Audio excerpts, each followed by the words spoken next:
रहीम अल्हम्दुलिल्लाहि वकफ़ा वसलामुन अला इबादिहिल्लज़ीना इस्तफ़ा अम्मा बअद अऊज़ु बिल्लाहि मिनश शैतानिर रजीम बिस्मिल्लाहिर रहमानिर रहीम वज़क्किर फ़इन्न ज़िक्रा तनफ़उल मुमिनीन सुब्हान रब्बिक रब्बिल इज़्ज़ति अम्मा यसिफ़ून वसलामुन अलल मुरसलीन वल्हम्दुलिल्लाहि रब्बिल आलमीन।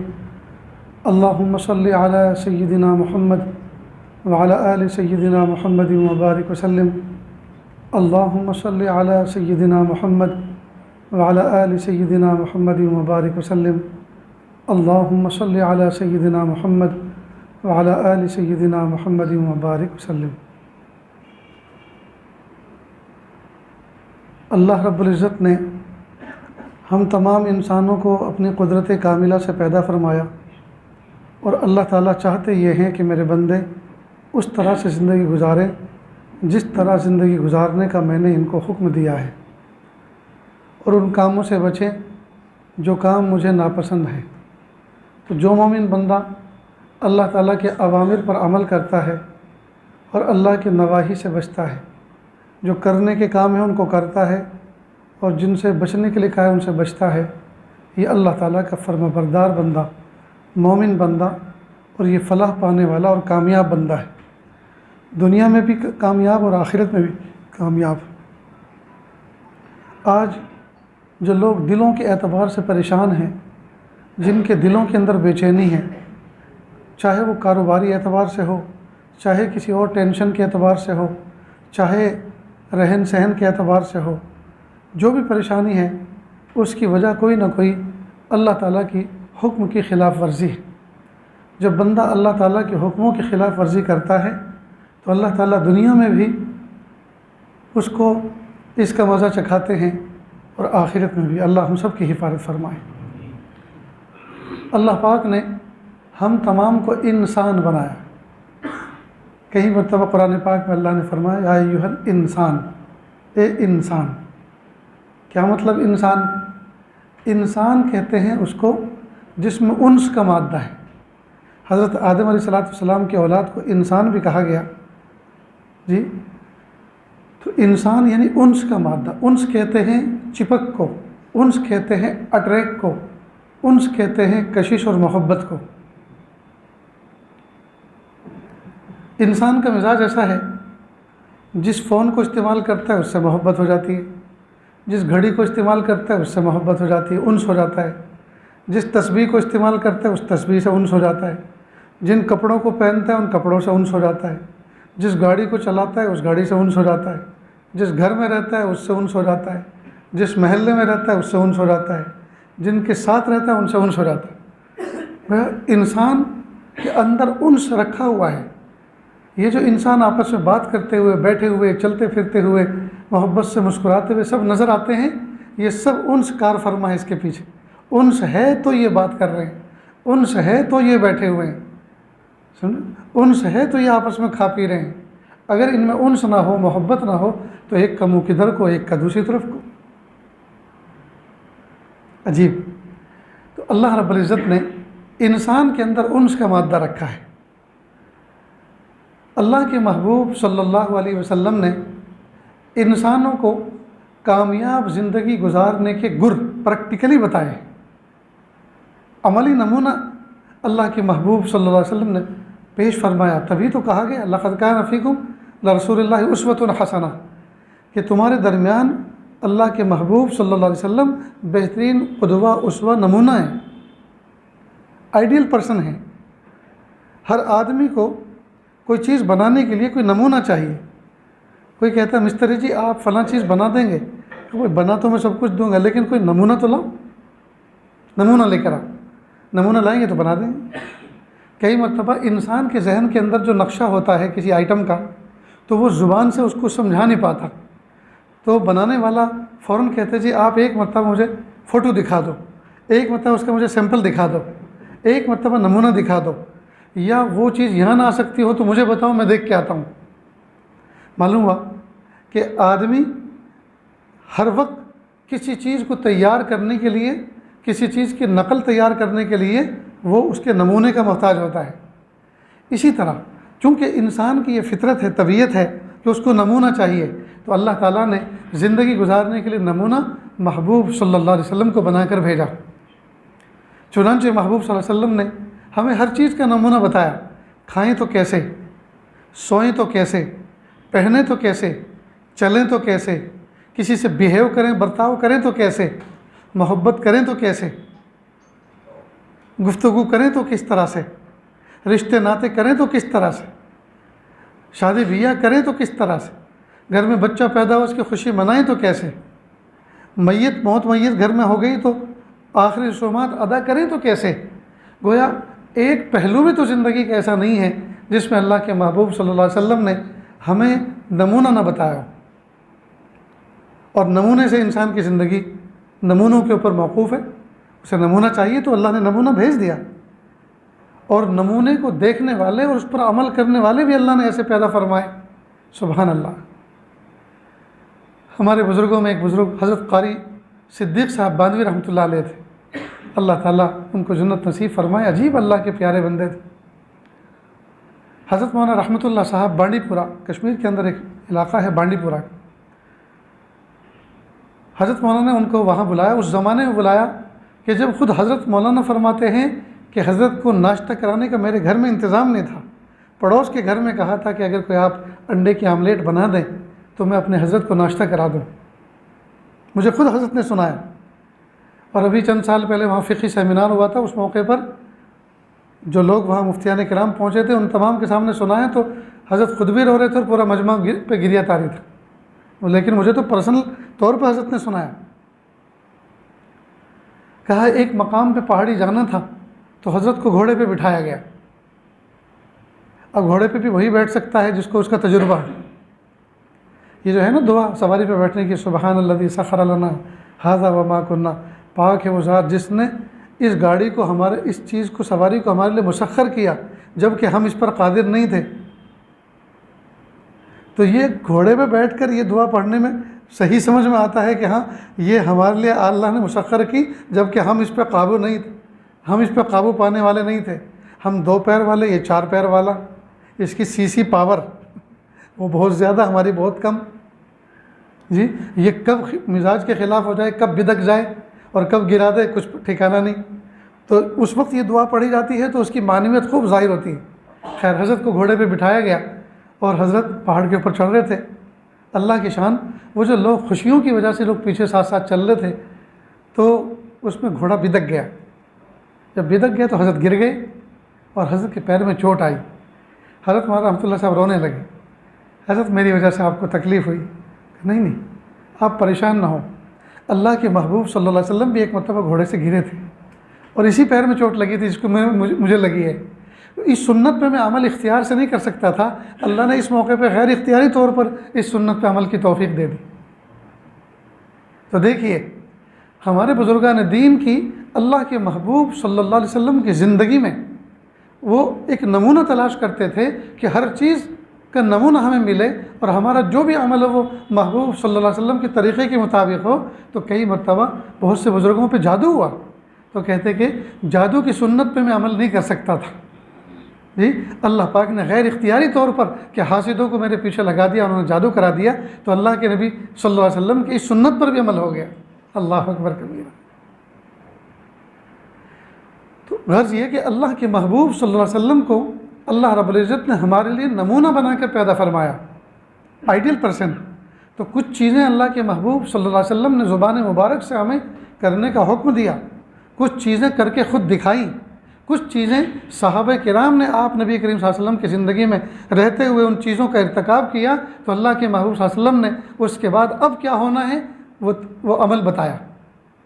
गर्ज़ ये कि मुकम्मल महबूब सल्लल्लाहु अलैहि वसल्लम की ज़िंदगी, आप सल्लल्लाहु अलैहि वसल्लम का नमूना, आप सल्लल्लाहु अलैहि वसल्लम के अक़वाल, अफ़आल, अहवाल और आप नबी करीम सल्लल्लाहु अलैहि वसल्लम के सामने सहाबा किराम की मुक़द्दस जमातों का काम करना और महबूब सल्लल्लाहु अलैहि वसल्लम का उस पर कुछ इस्लाह के लिए कह देना या खामोशी इख्तियार करना, ये सब सुबह क़यामत तक आने वाले इंसानों के लिए एक नमूना, उसवा, क़ुदवा और दलील है।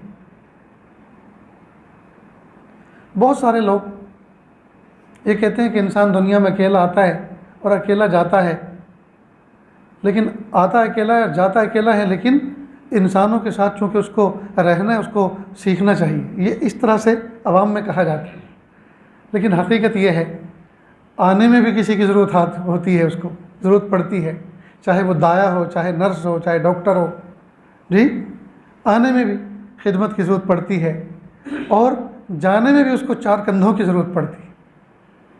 कोई आदमी ये चाहे कि मैं अकेला रह लूँगा, मुझे किसी से कोई वास्ता नहीं, मुझे किसी से कोई गर्ज नहीं, तो अकेला तो वो रहे जो मरने के बाद भी अकेला कब्र में चला जाए।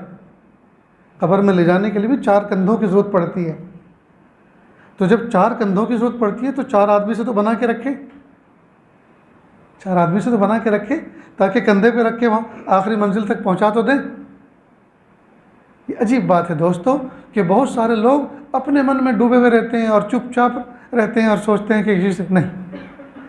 अल्लाह के महबूब सल्लल्लाहु अलैहि वसल्लम ने हमें मुआशरत में और आपस के माहौल में ज़िंदगी कैसे गुजारी जाए उसका भी तरीक़ा बताया है।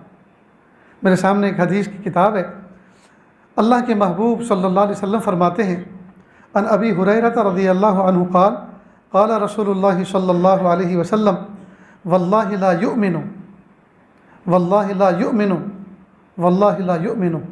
हज़रत अबू हुरैरा रज़ियल्लाहु ताला अन्हु से रिवायत है, फरमाते हैं कि अल्लाह के महबूब सल्लल्लाहु अलैहि वसल्लम ने फरमाया, कसम अल्लाह की वो मोमिन नहीं है, कसम अल्लाह की वो मोमिन नहीं है, कसम अल्लाह की वो मोमिन नहीं है। क़ील मन या रसूल अल्लाह, पूछा गया अल्लाह के महबूब सल्लल्लाहु अलैहि वसल्लम कौन मोमिन नहीं है?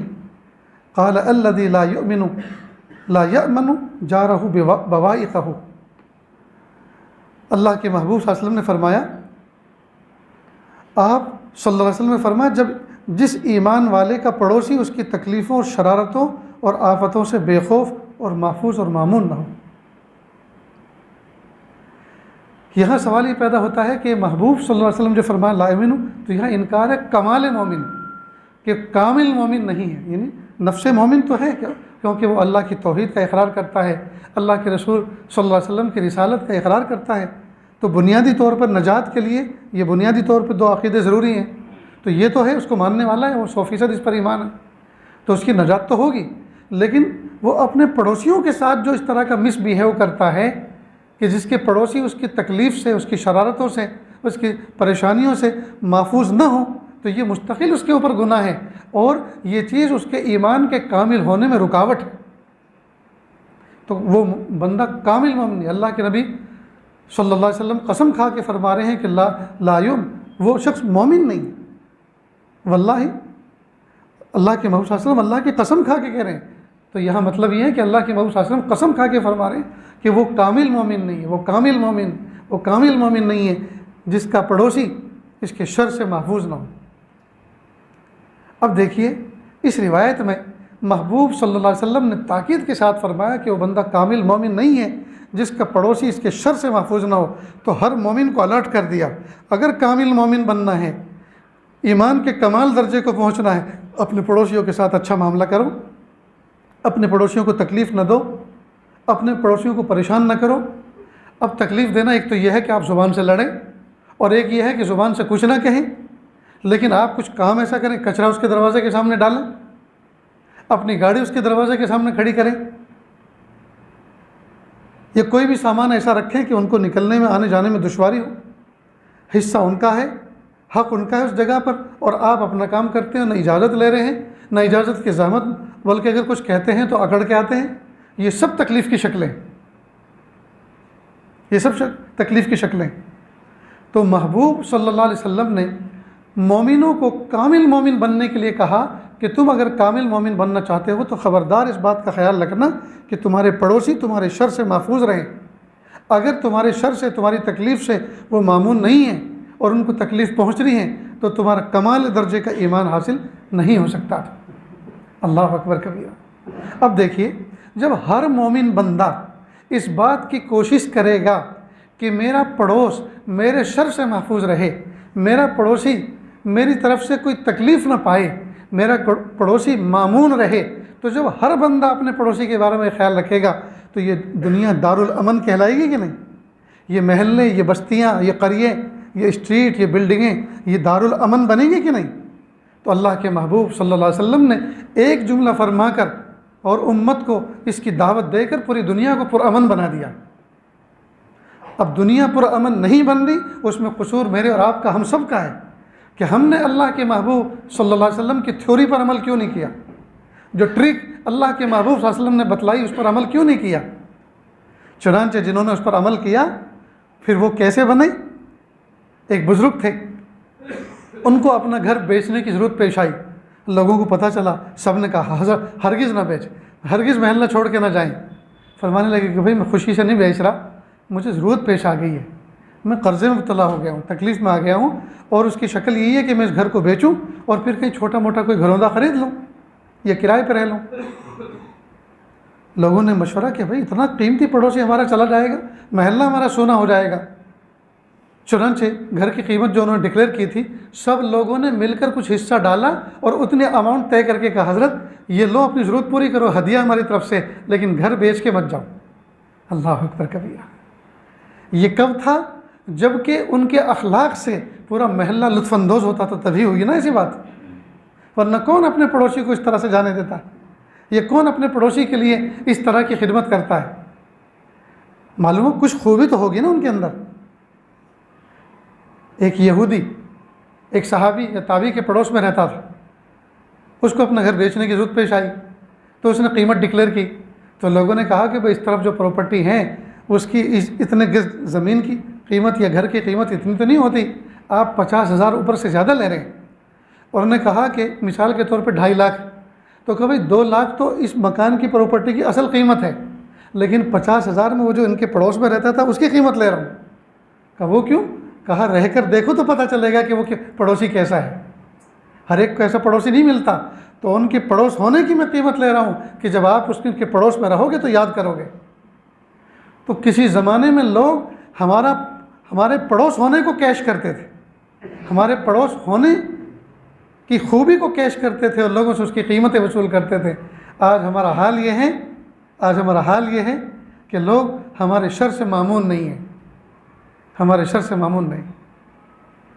हमारे एक दोस्त नौसारी में रहते हैं, हाल में उनके घर के करीब से हमारा गुजरना होता, उन्होंने कहा कि हमने अभी ये फ्लैट लिया है 2री-3री मंजिल पर, आपको तकलीफ़ तो होगी, ऊपर चढ़ने पर लिफ्ट नहीं है, लेकिन वालिद साहब खुश हो जाएंगे, आप ज़रा देख लीजिए। मैंने कहा बहुत अच्छा, 3 मंजिल 4 मंजिल क्या मसला है, कोई बात नहीं, चलेंगे। खैर ऊपर गए, घर देखा, बहुत अच्छा लगा। हमने उनसे पूछा कि कितने का ख़रीदा, और उन्होंने कहा कितने का ख़रीदा वो तो मैं बाद में बताऊँगा, पहले ये पूछिए कि कैसे ख़रीदा। मैंने कहा बताइए। कहा 3 भाई थे, 3 भाइयों ने अपना हिस्सा मकान का बेचकर शहर से बाहर कहीं खेत के अंदर अपना फार्म हाउस बना लिया। उन दोनों भाइयों ने अपने तीसरे भाई को कहा कि तू भी अपना हिस्सा बेच के आ जा, अब शहर में रहने जैसा नहीं रहा, बहुत ज़्यादा आबादी हो गई, घीच हो गई, नेचुरल ज़िंदगी खेतों में गुजारेंगे, वहीं रहेंगे, तुम भी यहीं आ जाओ। अब उसने अपना घर मकान बेचने निकाला, तो मुझे ख़रीदने की ज़रूरत थी, मैं उनके पास आया, कहा ठहरो, मेरा एक पड़ोसी मुसलमान है, मैं आपको उनको दिखाता हूँ, अगर वो आपको देखकर मुनासिब समझेंगे और वो खुश होंगे तो मैं आपको बेचूंगा, और अगर उन्होंने मना किया कि इनको मत बेचो तो मैं आपको नहीं बेच सकता, इसलिए कि मैं तो बेचकर पैसे गिन के चला जाऊंगा। मेरा पड़ोसी अगर आने वाले नए मकान मालिक से परेशान रहा तो मुझे उसकी ये तकलीफ़ बर्दाश्त नहीं होगी, वो ज़िंदगी भर मुझे बद्दुआ देगा कि कैसे आदमी को मेरे छाती पे बसा कर गया है। अच्छा, ये उसूल है इस्लाम का कि जब आप अपनी प्रॉपर्टी, कोई जायदाद, कोई घर आप बेचना चाहो तो पहले अपने पड़ोसी से पूछ लो, इसलिए कि पड़ोसी चूँकि बिल्कुल पड़ोस में है, ये उसके मौके की जगह है, इसलिए कि हर आए दिन फैमिलियाँ डेवलप होती हैं। एक बाप है, उसके एक बच्चा था, उसके बाद 2 बच्चे हुए, 3 बच्चे हुए, अब बच्चे बड़े हुए, उनके निकाह हुए, तो वो जिस घर में रहता है वो छोटा पड़ता है, तो कोई ना कोई प्रॉपर्टी उसको ख़रीदनी पड़ती है। हर बाप ये चाहता है कि महल्ले में मिल जाए तो अच्छा है, पड़ोस में मिल जाए तो अच्छा है, ताकि मेरे बच्चे की निगरानी के लिए मुझे दूर जाना ना पड़े, या बच्चे को बाप की शफ़क़त दूर से देखनी ना पड़े। तो हर बाप ये चाहता है, हर इंसान ये चाहता है करीब में कोई मेरे औलाद मेरे करीब में बसें। तो जब आप घर बेचोगे तो पड़ोस का वो मौके का है, पहले पड़ोस से पूछो, पड़ोसी से पूछो, उसके बाद फिर किसी और को बेचो। तो ये इसको हक़ के जीवार कहते हैं शरीयत की इस्तिलाह में, टर्म में, हक़ के जीवार यानी पड़ोसी का हक़। तो खैर वो गैर मुस्लिम था, उसने कहा पहले मैं आपको असल जो मेरा पड़ोसी है मुसलमान उससे मिलाता हूँ, अगर वो ओके कह दे तो मैं आपको फिर बेचूँगा, फिर आगे की बात। खैर वो लेकर गए, उनका मुनव्वर चेहरा, शरीफुन्नफ्स आदमी, उनको देखा, हाँ इनको दे सकते हैं आप, इनको दे सकते हैं। ये नहीं गोया इनका चेहरा देख के मुझे ये बशाशत हुई कि ये आदमी मेरे पड़ोस में रहने जैसा है। फिर मामला हुआ। अल्लाह अकबर। ये वाक़या मैं बयान तो कर रहा हूँ और आप सुन रहे हैं, लेकिन हम ज़रा सोचे तो सही, हम कितने पानी में हैं, हमारे पड़ोसी कितने पानी में, हम उनके लिए कितने पानी में हैं। क्या हम उनके साथ इस तरह का बिहेव करते हैं?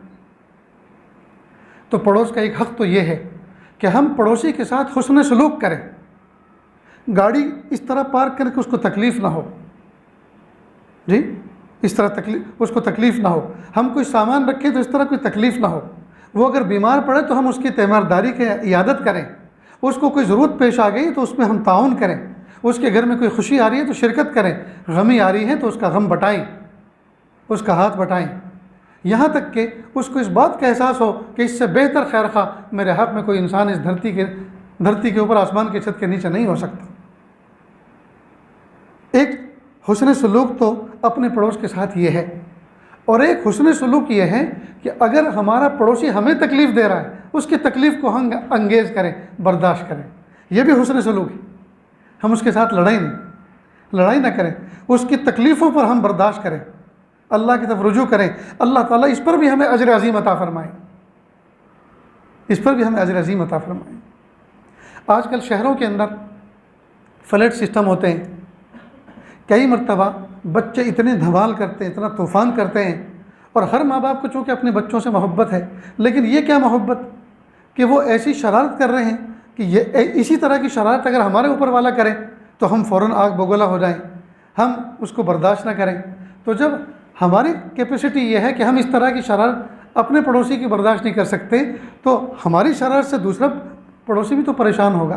तो हम अपने बच्चों को कहें, बेटा खेलो ज़रूर, लेकिन ऐसा खेल ना खेलो या इस तरह से मत खेलो हमारे पड़ोसी को तकलीफ़ पहुँचे।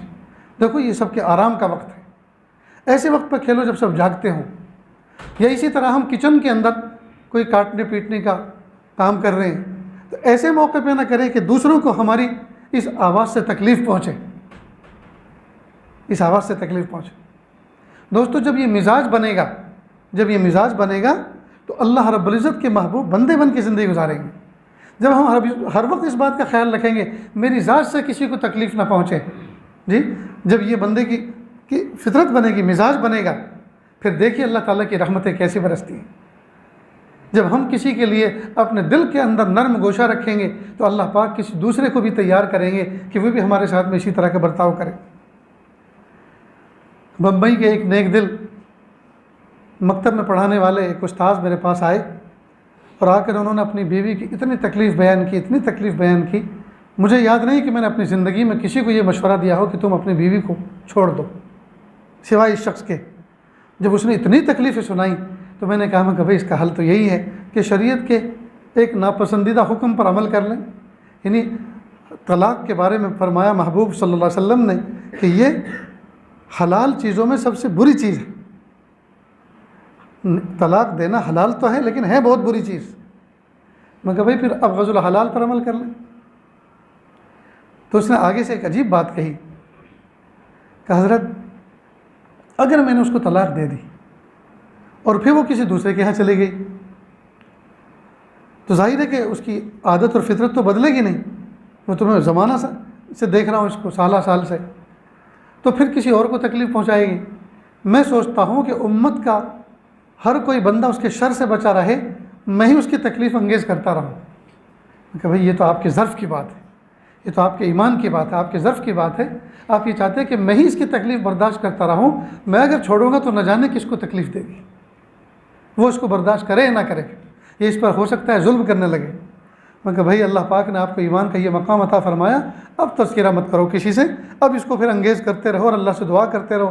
क्या पता आपके इखलास भरी दुआओं से अल्लाह ताला उसकी ज़िंदगी की काया पलट दे, वरना आपको तो अल्लाह पाक दर्जात बुलंद फरमाई रहे। बहरहाल हम में से हर एक को चाहिए कि हम कोशिश इस बात की करें कि मैं किसी को नफ़ा पहुँचाऊँ या ना पहुँचाऊँ, लेकिन कम से कम मुझसे तकलीफ़ किसी को ना पहुँचे। मैं किसी की राहत का बाइस बनूँ या ना बनूँ, लेकिन मेरी ज़ात से किसी को तकलीफ़ ना पहुँचे। हर बंदा इसकी कोशिश करे, और बिलखुसूस अल्लाह के महबूब सल्लल्लाहु अलैहि वसल्लम ने पड़ोसियों के बारे में जो हुक्म फरमाया, जी क्या फरमाया? हज़रत अबू हुरैरा रज़ियल्लाहु अन्हु फरमाते हैं कि अल्लाह की कसम वो शख्स मोमिन कामिल नहीं, वो शख्स मोमिन नहीं, अल्लाह की कसम वो शख्स मोमिन नहीं, अल्लाह की कसम वो शख्स मोमिन नहीं। अर्ज़ किया गया या रसूल अल्लाह, कौन शख्स मोमिन कामिल नहीं? आप सल्लल्लाहु अलैहि वसल्लम ने फरमाया, जिस ईमान वाले का पड़ोसी उसकी तकलीफ़ों, शरारतों और आफतों से बेखौफ, महफूज और मामून ना। अब इस रिवायत की रोशनी के अंदर हम अपनी मुआशरती ज़िंदगी को और हम अपनी माहौल में रहने वाली ज़िंदगी को ज़रा डेवलप करें। जब मिसाल के तौर पे मेरे सामने इतने मुखातब मस्जिद में जो बैठे हुए हैं, हर शख्स ये इरादा कर ले कि मुझे इस हदीस पर अमल करना है कि जब अल्लाह के महबूब सल्लल्लाहु अलैहि वसल्लम ने ये फरमा दिया कि अल्लाह की कसम हरगिज़ वो शख्स मोमिन कामिल नहीं, अल्लाह की कसम हरगिज़ वो शख्स मोमिन कामिल नहीं, अल्लाह की कसम हरगिज़ वो शख्स मोमिन कामिल नहीं जिसका पड़ोसी इसकी शरारतों से मामून ना हो, तो बस इस बात की कोशिश करें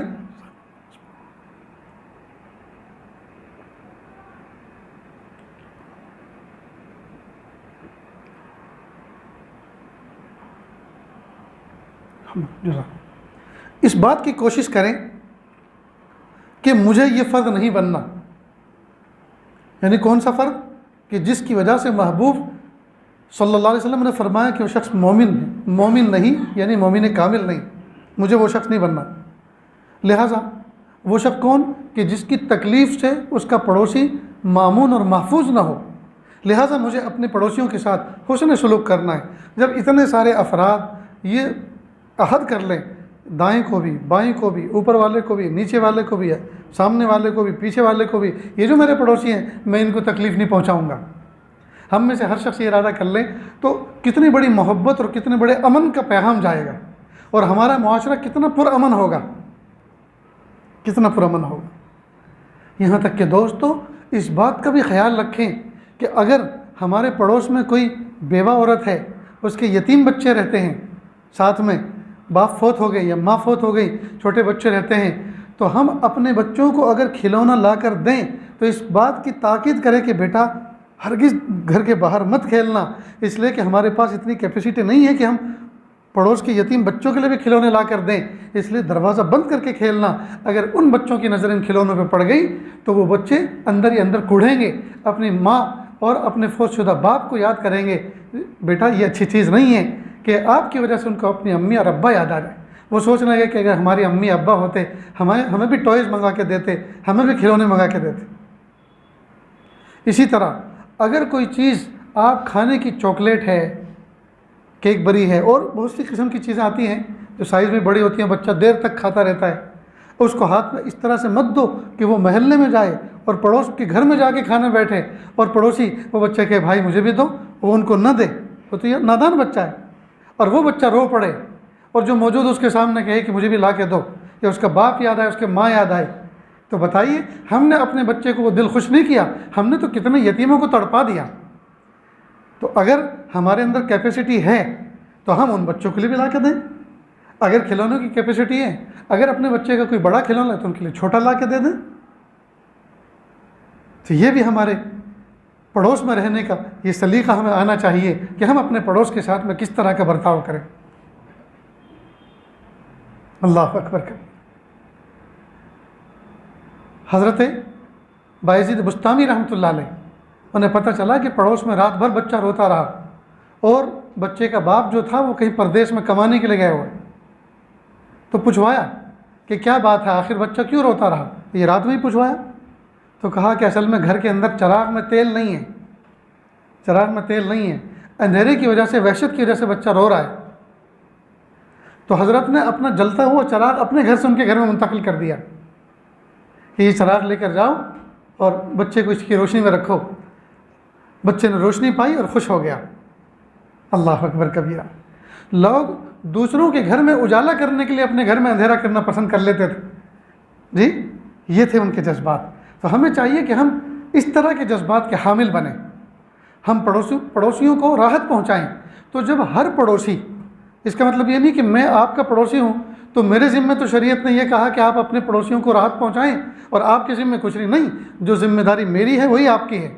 जैसे मैं आपको राहत पहुँचाने का जज्बा रखूँ, शरीयत ने मुझे हुक्म दिया, आपके अंदर भी ये जज्बा होना चाहिए कि आप मुझे राहत पहुँचाने का जज्बा रखें। तो जब हर पड़ोसी जी एक्टिव हो जाएगा, हर पड़ोसी एक दूसरे को मोहब्बत देगा, तो बताइए महल्लों के अंदर दुश्मनी होंगी, महल्लों के अंदर अदावतें होंगी, महल्लों के अंदर नफ़रतें होंगी, महल्लों के अंदर गीबतें होंगी? हरगिज़ नहीं। महल्ला तो जन्नत का नमूना पेश करेगा। तो कुर्बान जाएं, महबूब सल्लल्लाहु अलैहि वसल्लम ने हमें कितना प्यारा गुर ज़िंदगी गुजारने का अता फरमाया कि आप अपने पड़ोसियों के साथ हुस्न सलूक करो, अपने पड़ोसियों को अपने शुरूर से और अपने फितन से, अपनी ऐसे बिहेव से जिसकी वजह से आजमाइश में पड़ जाए, उनको बचा के रखो। जब हर शख्स एक दूसरे का इस तरह ख्याल रखेगा तो नफ़रतें जाएंगी और मोहब्बतें जन्म लेंगी जी, अजनबियत ख़त्म होगी और उल्फत पैदा होगी। आज शहरों के अंदर ये देखा जा रहा है, हम देहाती लोग आपस में बातें करते हैं कि भाई शहरियों में तो लोग पड़ोसी को नहीं जानता, दोनों के आने का वक्त भी अलग होता है। लिफ्ट में जमा होते हैं तो वो फ़ोन में देख रहा है, ये नीचे नज़र करके देख रहा है, ये उससे पूछ, हालांकि एक ही फ्लोर से दोनों चलें, बिल्कुल ना हेलो हाय है, न सलाम मुसाफ़ा है, न हुस्न सलूक है कुछ। यानी कैसी अजीब ज़िंदगी है दोस्तों। हमारे घर के अंदर मछली फ्राई हो रही है और उसकी खुशबू उड़ रही है, और पड़ोस में मिर्च मसालों की बू जा रही है और वो छींक रहे हैं और वो खांस रहे हैं हमारे मसालों से, लेकिन हमें ये तौफीक नहीं होती कि एक प्लेट में, एक प्याली में कुछ सालन हम पड़ोस में भेज दें। क्या वो सिर्फ छींक खाने के लिए रहें हमारे पड़ोस में? ये ठीक नहीं है दोस्तों।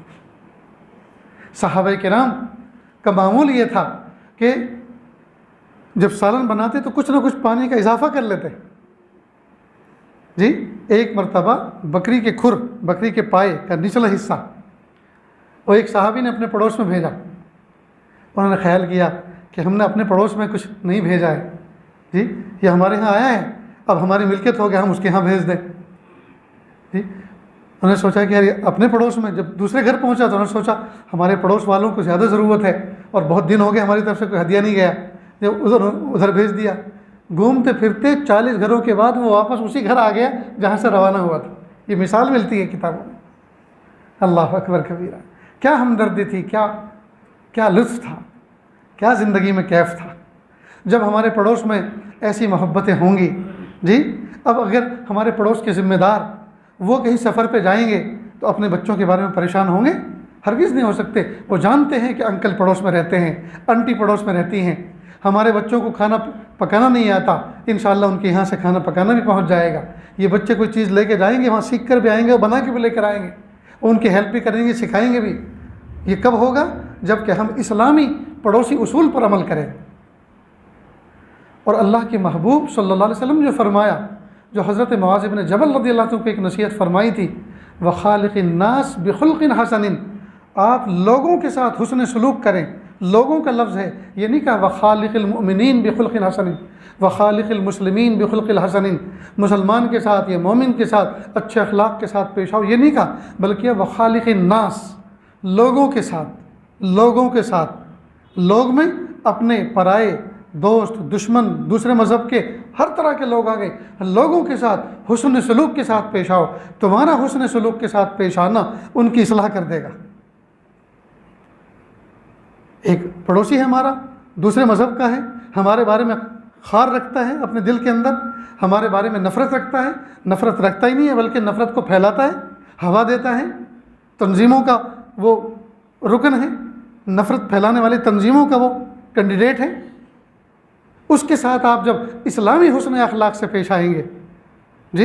घर में कोई बीमार है, भाईजान सुना मम्मी बीमार है आपकी, हमें पता चला, मेरे लायक क्या खिदमत हो सकती है, देखो क्या हुआ क्या कि उनको असल में ये तकलीफ़ है, ये तकलीफ़ है, डाइजेस्ट का प्रॉब्लम है, देखो मेरी अहलिया एक चीज़ बनाती हैं और बीमार लोग खाते हैं, हमारे घर में वही चीज़ होती है, मैं आपके यहाँ ज़रूर भेजूँगा। अब उन्होंने भेजा और इत्तेफाक से बुढ़ी हो गई, ठीक जी। अब बताइए वो दिल में नफ़रत रखेगा? एक प्याली सालन या कोई एक ऐसी डिश तैयार करके भेज दी जो उनकी तबीयत के मुआफिक है, उनके मर्ज़ में मुफीद है, एक सालन ऐसा भेज दिया आपने और वो खा के शिफा पा गई, बताइए 70 मरतबा उसका ज़मीर उसको अपील करेगा कि तू जिस कौम से नफ़रत करता है उस कौम का पड़ोसी तेरे पड़ोस में रहता है और तेरे साथ इतना हुस्न सलूक करता है, अब संभल जा, अब संभल जा जी, नफ़रत को दिल से निकाल दे और अच्छा इंसान बन के ज़िंदगी गुजार। एक अमल ज़िंदगी को तब्दील कर देगा। जितने लोग ईमान कबूल करते हैं, ईमान कबूल करते हैं, आजकल हम पर यह इल्ज़ाम है और दुनिया के लोग हम पर यह इल्ज़ाम लगाते हैं कि लोग जबरी मज़हब तब्दील करते हैं। याद रखें अच्छी तरह से, इस्लाम जबरी मज़हब है ही नहीं। ज़बरदस्ती कलमा पढ़ाए अगर कोई तो इस्लाम में उसका एतबार ही नहीं। ला इकराह फिद्दीन, दीन के अंदर कोई ज़बरदस्ती है ही नहीं। और दीन और इस्लाम नाम है दिल से मानने का, और दिल ऐसी चीज़ है इस पर किसी का जबर नहीं चलता। जिस्म के ऊपर जबर चल जाता है। कोई आदमी हाथ पकड़ के इधर चलो, कोई आदमी कान पकड़ के मोड़ दे का इधर चलो, कोई आदमी पैर पकड़ के गिरा दे और कहा इधर क्यों जा रहे हो। तो जिस्म के ऊपर जबर चल सकता है, लेकिन दिल दिमाग के ऊपर जबर थोड़ी चलता है, नहीं चलता ना। तो जो ये कहते हैं कि इन्होंने ज़बरदस्ती इस्लाम तब्दील किया है, हो ही नहीं सकता। इस्लाम नाम है अल्लाह को एक मानने का, रसूलुल्लाह सल्लल्लाहु अलैहि वसल्लम को आखिरी नबी मानने का। इस्लाम नाम है इसको मानने का, दिल से मानने का। अगर ज़बरदस्ती कोई डंडा उठा के कहे मानो अल्लाह एक है, मान लिया अल्लाह एक है, कहो अल्लाह के रसूल सल्लल्लाहु अलैहि वसल्लम आखिरी नबी हैं, कह दिया अल्लाह के नबी रसूल सल्लल्लाहु अलैहि वसल्लम आखिरी नबी हैं, अब आप डंडा लेके चले गए जी, किसने इसको पकड़ा है। फिर कहते कि वो जो कहा था मैंने झूठ कहा था, ऐसा कुछ है ही नहीं, मैं मानता ही नहीं, कह सकता है ना। हाँ, अगर किसी आदमी ने अपने खूंटे से घर में रस्सियों से बांध के रखा हो, रोज़ाना सुबह शाम उसकी पिटाई करता हो, रोज़ाना कहता हो तो नमाज़ पढ़, रोज़ाना कहता हो तो कलमा पढ़, तो इसको कह सकते हैं कि वक्ती तौर पे इसने जबर कर रखा है, वरना हकीकत में इस तरह का इस्लाम में मोतबर ही नहीं है। तो देखिए, इस्लाम की खूबी ये है कि हुस्न अखलाक से पेश आओ। जब तुम हुस्न अखलाक से पेश आओगे, हर इंसान के अंदर अल्लाह पाक ने एक कैपेसिटी रखी है, अल्लाह पाक ने एक सलाहियत रखी है, एक इम्यूनिटी पावर रखी है, और वो ये है कि इंसान जब हुस्न सलूक के साथ किसी के साथ बिहेव करता है, बर्ताव करता है, तो उसका ज़मीर उसको अपील करता है। हर इंसान अपनी ज़मीर की अदालत में खड़ा रहता है और उसका ज़मीर उसको झंझोड़ता है, देख तेरे साथ उसने ऐसा सलूक किया, तो इस कम्युनिटी को, तो इसके मज़हब के मानने वालों को ऐसा ऐसा ऐसा समझता है, और ये तो ऐसे हैं, अब तू समझ तू कैसा है। वो अपनी ज़मीर की अदालत में खुद जलील हो जाएगा और वो खुद इस बात पर मजबूर होगा। और तारीख़ में सैकड़ों नहीं, हज़ारों नहीं, लाखों वाक़यात हैं कि जो अहले इस्लाम के हुस्न अखलाक को देख कर अपने किए हुए पे पछताए और उन्होंने माफ़ी मांगी और उन्होंने कलमा कबूल किया। अल्लाह अकबर कर। गालिबन ये वाक़या जो मैंने हसन बायज़ीद बुस्तामी रहमतुल्लाह अलैह का आपके सामने जिक्र किया, जिसमें पड़ोस में बच्चा रो रहा था, वो दूसरे मज़हब के, यहूदी मज़हब के थे गालिबन। जब उनका बाप आया तो वो आए और कहा कि हमें उस इस्लाम से मुशर्रफ़ कर दीजिए जिस इस्लाम ने आपको ये सिखाया कि आपने हमारे बच्चे के रोने की आवाज़ सुनी और देखा कि हम तो सब बड़े हैं, समझदार हैं, हम अंधेरा बर्दाश्त कर सकते हैं, बच्चा अंधेरे में वहशत खा रहा है, हैबत खा रहा है, लिहाजा अपना जलता हुआ रोशन चरा आपने हमारे घर में मुंतकिल कर दिया और ख़ुद अंधेरे में रात बिताई। मेरे भाइयों, घूम फिर के बात वहीं आती है, हम अपनी सोच को तब्दील करें, हम अपने अखलाक में जो है डेवलप लाएँ, हम अपने अखलाक में तरक्की लाएँ, और अल्लाह के महबूब सल्लल्लाहु अलैहि वसल्लम ने जैसे अखलाक के साथ ज़िंदगी गुजारने का हमें हुक्म दिया है, जैसा पड़ोसी बनकर हमें ज़िंदगी गुजारने का हुक्म दिया है, हम वैसा पड़ोसी बनकर दिखाएं। औरतें भी और मर्द भी, औरतें औरतों के साथ हुस्न सलूक के साथ पेश आएँ, बच्चियाँ बच्चियों के साथ हुस्न सलूक के साथ पेश आएँ, बच्चे बच्चों के साथ हुस्न सलूक के साथ पेश आएँ, बड़े बड़ों के साथ हुस्न सलूक के साथ पेश आएँ। नतीजे होगा कि ये इंसानों का मुआशरा जो मुआशरा नफ़रत की खेती बोकर ऐसा काश्त किया गया है, ऐसा तैयार किया गया है कि जंगल के दरिंदों ने इंसानों को इतना नुकसान नहीं पहुँचाया जितना इंसान इंसानों को पहुँचा रहे। आज बस में बैठ कर जाओ, आप जनरल डब्बे में, ट्रेन में सफ़र करो, हर इंसान एक दूसरे से खौफ खाता है, हर इंसान अपने पड़ोसी से खौफ खाता है। मामूल नहीं है। क्यों? इसलिए कि नफ़रतों के ज़रिए से हुकूमतें चल रही हैं, निज़ाम हुकूमत चल रहे हैं, पार्टियों का निज़ाम चल रहा है। इंसानों को लड़ाओ, दो को लड़ाओ और तीसरा मज़ा पाए। ये जंगल राज चल रहा है इंसानों के अंदर। दोस्तों, इस्लाम ने इस जंगल राज की हिम्मत अफजाई नहीं की, बल्कि हिम्मत शिकनी की, इसको मना करार दिया है। नफ़रतों का इस्लाम में सौदा हो ही नहीं सकता। इस्लाम तो मोहब्बतों को, इस्लाम में सलामती है और ईमान में अमन है। मोमिन ईमान वाला, ईमान वाला अमन वाला, मुसलमान सलामती वाला, इस्लाम सलामती वाला। तो ये ईमान और इस्लाम, ये दोनों लफ्ज़ ही बता रहे हैं कि ये इस्लाम और इसके मानने वाले, इनको क्या हिदायत दी जाती है। हरगिज़ नहीं, कभी किसी पड़ोसी को तकलीफ़ न दी जाए। इस्लाम हमें इसकी इजाज़त नहीं देता। किसी भी मज़हब का मानने वाला हो, कैसे भी अखलाक का हामिल हो, हमें चाहिए हम अपने हुस्न अखलाक का भी है उनको दिखलाएं। तो दोस्तों अमल करेंगे ना इंशाअल्लाह हम इस पर, हम अपने पड़ोसियों को तकलीफ़ ना दें। पड़ोसी कई मरतबा दायमी होता है, जैसे हमारे घर का पड़ोसी, कई मरतबा आर्जी होता है, जैसे ट्रेन में मुसाफिर हैं, हमारा ट्रेन का पड़ोसी। अलबत्ता इसमें एक मौजू और आ जाता है। ट्रेन के अंदर मेरा तजुर्बा ये है कि हम हुस्न अखलाक से पेश आएँ, खंदा पेशानी से पेश आएँ, लेकिन हम अपने घर की पकी हुई चीज़ अगर खाने बैठे हैं तो हम मुसाफिर पड़ोसी को न दें। हालात का तकाजा कुछ इस तरह का है। अगर मान लीजिए हमने कोई ऐसा पकवान लेके चले जिसको हम खाते हैं वो हमें सूटेबल है, लेकिन हमारा पड़ोसी सफ़र करके आ रहा है दूर से और वो ऐसे इलाके का है वहाँ वो पकवान नहीं चलता, और उसने खाया और तबीयत बिगड़ गई, तो समझेगा कि ये मुझे ब्लैकमेल करना चाहता था, ये मुझे मारना चाहता था, ये मुझे तकलीफ़ देना चाहता था। तो बजाय ये खिदमत और ये अखलाक दिखाने के बजाय फ़ायदा होने के नुकसान का इम्कान कवी है। इसलिए एक मरतबा तो पूछ लें कि भाई खाने का वक्त है, मुझे भूख लगी है, आपको भी लगी होगी, तशरीफ़ लाइए, खा सकते, मेरे साथ शरीक हो जाइए।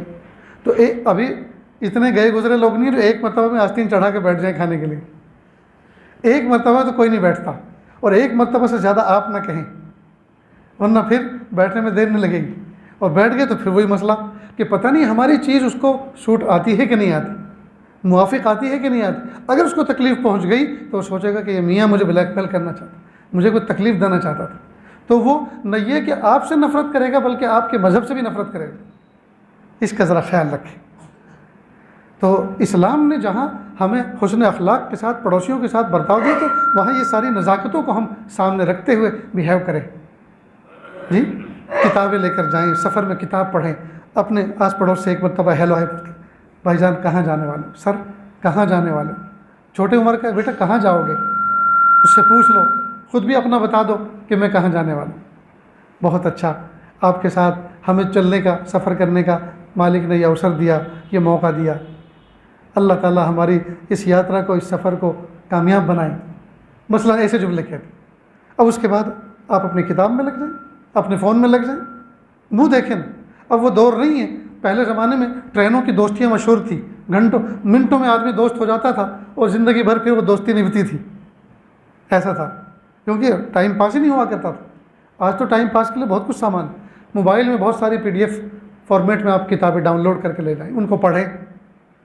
बहुत सारी चीज़ें देखने की होती है, उसको समझना होता है। बहुत से कोई प्रोडक्ट ऐसा होता है, उसकी वीडियोस डाउनलोड करके ले जाएं, उनको देखते रहें।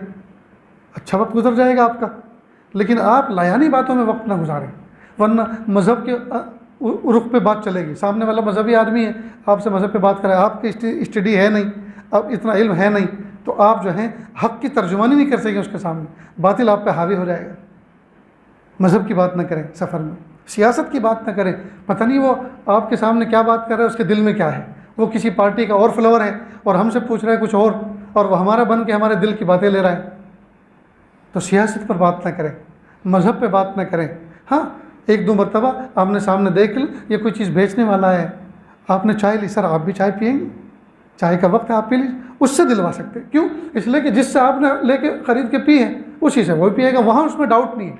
लेकिन अपनी पर्सनल चीज़, आप घर से कोई मिठाई बना के लेके जा रहे हैं, कोई पकवान, वो किसी को पेश ना करें। समझ गए दोस्तों? अल्लाह ताला कहने सुनने से ज़्यादा अमल की तौफ़ीक़ अता फ़रमाए। व आखिर दावाना अनिल हम्दुलिल्लाहि रब्बिल आलमीन।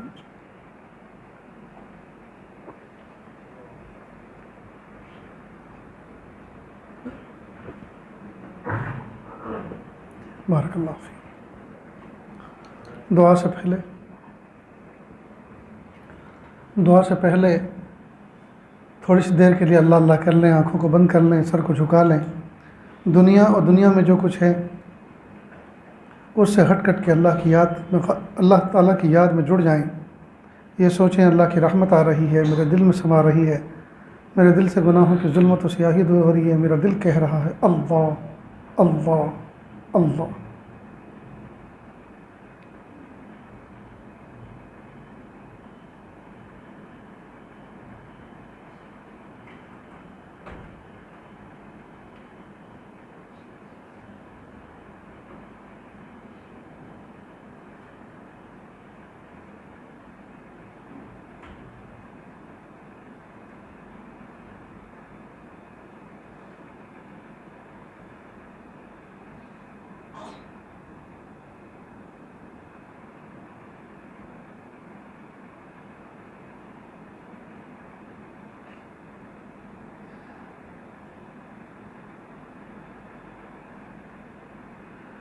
किससे मांगें कहाँ जाएं, किससे कहें, और दुनिया में हाजत रवा कौन है।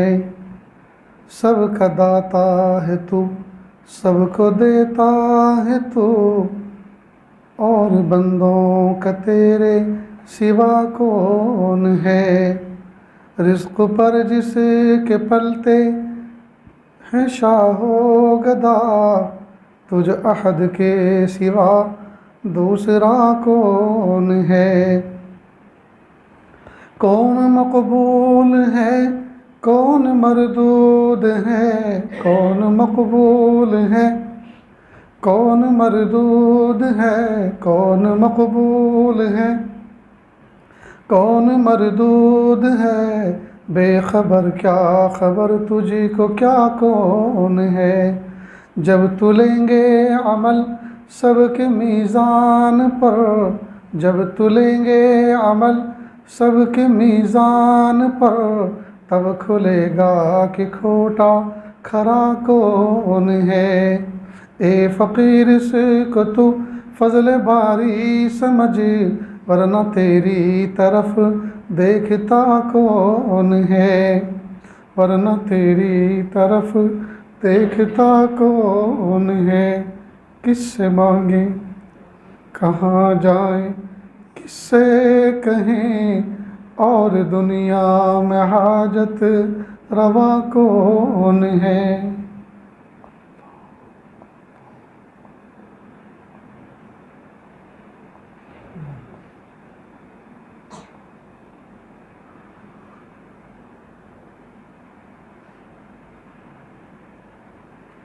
ला इलाहा इल्लल्लाह सुब्हानल मलिकिल आलिल वहाब। हाथ उठा लीजिए, दुआ कर लें। बिस्मिल्लाहिर्रहमानिर्रहीम। ला उहसी सनाअन अलैका अंत कमा असनैता अला नफ्सिक रब्बिग़फिर वरहम व अंत खैरुर राहिमीन। हस्बी अल्लाहु ला इलाहा इल्ला हु अलैहि तवक्कलतु हुवा रब्बुल अर्शिल अज़ीम। अल्लाह जी, हम ज़ाहिर में आपके बंदे, हकीकत में निहायत गंदे। अल्लाह हमारे दिलों की गंदगी को दूर फरमा, हमें अपनी बंदगी का सलीक़ा अता फरमा। शर्मिंदगी वाले कामों से हमारी हिफाजत फरमा, बुरे दिन से, बुरी बात से, बुरी रात से, बुरे अंजाम से हमारी हिफाजत फरमा, सूए ख़ात्मा से हमारी हिफाजत फरमा। अल्लाह जी, ये हाथ उठाए जाने के काबिल नहीं और ये ज़ुबान को सवाल करने के काबिल नहीं। आपसे न मांगे तो किससे मांगे, आपसे सवाल न करें तो किससे सवाल करें। एक कमज़ोर एक कवी के दरवाज़े पर, एक साहिल एक सखी के दरवाज़े पर, एक मोहताज एक गनी के दरवाज़े पर हाजिर है। मेरे प्यारे अल्लाह, रहम फरमा दीजिए, आफ़ियत का मामला फरमा दीजिए। अल्लाह, अपनी मोहब्बत अता फरमा दीजिए, अपनी मारिफत अता फरमा दीजिए, अपना क़ुर्ब ख़ास अता फरमा दीजिए। मेरे प्यारे अल्लाह, इस महफ़िल में न जाने कितने दुखियारे, कितने गम के मारे बैठे हुए हैं। सब के दिलों के अंदर कुछ तमन्नाएँ हैं, मुरादें हैं, इरादे हैं। या अल्लाह, आप तो दिल की धड़कनों से वाकिफ़ हैं। या अल्लाह, सबकी दिली जायज़ नेक तमन्नाओं को पूरा फरमा। अल्लाह, हम सबको ऐसा बना दीजिए हम आपको पसंद आ जाएँ। अल्लाह जी, ज़िंदगी का कीमती हिस्सा गफलतों में गुजर गया, नहीं पता ज़िंदगी की शाम किस गली में होगी और किस हाल में होगी। मेरे प्यारे अल्लाह, हमने अपने बुज़ुर्गों से सुना, वो फरमाते थे 50 से 60 साल के दरमियान और 60 से 70 साल के दरमियान जो उम्र होती है, अल्लाह ताला हर साल 1 साल की मोहलत देते हैं। गोया 1 साल अल्लाह ने और दे दिया, एक और दे दिया, और 70 साल के बाद एक एक महीने और एक एक दिन की मोहलत देते हैं कि जो भी एक दिन दिया गोया एक मोहलत में दिया है, एक मौका दिया है, तुम्हें एक चांस दिया है। ए मेरे प्यारे अल्लाह, ए मेरे प्यारे रब, दाढ़ी के बाल सफ़ेद हो चुके, सर में सफ़ेदी चमक उठी, न जाने किस वक्त आपकी तरफ से बुलाव आ जाए, न जाने ज़िंदगी की शाम किस गली में हो जाए। पता नहीं कलमा भी नसीब होता है कि नहीं होता। पता नहीं दफन और कफन भी मुकद्दर होता है कि नहीं होता। मेरे प्यारे अल्लाह, हम आपसे भीख मांगते हैं। अल्लाह, हम आपसे भीख मांगते हैं। अल्लाह, हम आपसे भीख मांगते हैं। मेरे प्यारे अल्लाह, हमारे बच्चे अपने पैरों पर खड़े हों, दीन के दाई हों, नमाज़ों के पाबंद हों, सौम व सलात के पाबंद हों, तस्बीहात के पाबंद हों, हुस्न अखलाक के मालिक हों, ईमान कामिल के मालिक हों या अल्लाह। और हम दीन का काम कर कर के थक चुके हों और थक थक के कर चुके हों और अमाल की पाबंदी के साथ ज़िंदगी गुजार रहे हों। हुकूक़ुल इबाद या तो अदा हो चुके हों या माफ़ हो चुके हों। हुकूक़ुल्लाह या तो अदा हो चुके हों या माफ़ हो चुके हों। मुबारक दिन हो, मुबारक घड़ी हो, मुबारक कलमा हो, मुबारक वक्त हो, मुबारक लम्हा हो। या अल्लाह, इस हाल में अपने पास बुलाइए। या अल्लाह, इस हाल में अपने पास बुलाइए। अल्लाह, हमारी पुश्तों से जो औलाद दुनिया में आई है, या अल्लाह, हमारे बच्चों में एक एक ईमान पर ख़ात्मा पा के जब दुनिया से जा चुका हो, उस वक्त क़यामत आ जाए, हमें कोई परवाह नहीं है। मेरे प्यारे अल्लाह, हमारी नस्लों से आने वाली औलाद एक भी कुफ़ार व मुशरिकीन के नक्शे कदम पर न हो, सब के सब शुहदा, सुलहा और अम्बिया किराम के नक्शे कदम पर हो। क़यामत के दिन मैदान महशर में अगर हमारी औलाद में कोई बच्चा काफिरों की सफ़ में खड़ा हुआ नज़र आ गया, अल्लाह, वो तकलीफ़ का दिन होगा और वो हमसे बर्दाश्त नहीं हो सकेगा। मेरे प्यारे अल्लाह, हम आपसे भीख मांगते हैं, हमारी नस्लों को ईमान कामिल अता फरमा, हमारी औलादों को ईमान कामिल अता फरमा। अल्लाह, उनकी बेहतरीन तरबियत फरमा। अल्लाह, हमारे बच्चों की बेहतरीन तरबियत फरमा। या अल्लाह, हराम और मुश्तबे से हिफाजत फरमा, हराम और मुश्तबे से हिफाजत फरमा। या अल्लाह, कितने दोस्त अहबाब, कितने मिलने वाले, कितनी दुआओं की दरख्वास्त करने वाले परेशान हैं, मामलात में उलझे हुए हैं, मामलात में जकड़े हुए, परेशानियों में फंसे हुए हैं। अल्लाह, सबकी हिफाजत फरमा। अल्लाह जी, सबकी हिफाजत फरमा। अल्लाह जी, सबकी हिफाजत फरमा। या अल्लाह, हलाल रोज़ी बग़ैर किसी मेहनत के, मशक्क़त के, थोड़ी मेहनत में ज़्यादा से ज़्यादा अता फरमा। जो वक्त बचे उसे अपनी याद में गुजारने की तौफ़ीक़ अता फरमा। प्यारे अल्लाह, अरब और अजम में आग लगी हुई है, अल्लाह, उम्मत पे तरस खा लीजिए, मेहरबानी फरमा दीजिए। अल्लाह, हमारे गुनाहों को माफ़ कर दीजिए। अल्लाह, हमें ऐसा बना दीजिए हम आपको पसंद आ जाए। अल्लाह, हमें ऐसा बना दीजिए हम आपको पसंद आ जाए। या अल्लाह, वो कौन सी नेमत है जो नहीं खाई? या अल्लाह, वो कौन सी चीज़ है जो आपने हमें नहीं अता फरमाई?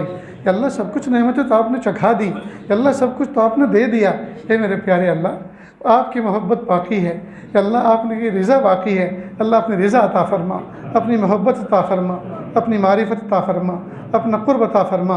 अल्लाह, ईमान कामिल अता फरमा और ईमान कामिल पर जमे रहने की तौफ़ीक़ अता फरमा और ख़ात्मा ईमान कामिल पर अता फरमा। या अल्लाह, हम आपसे इस तरह की भीख मांगते हैं। या अल्लाह, आपने फरमाया व अम्मा साइला फ़ला तनहर, साइल को डांटो नहीं, साइल को झिड़को नहीं।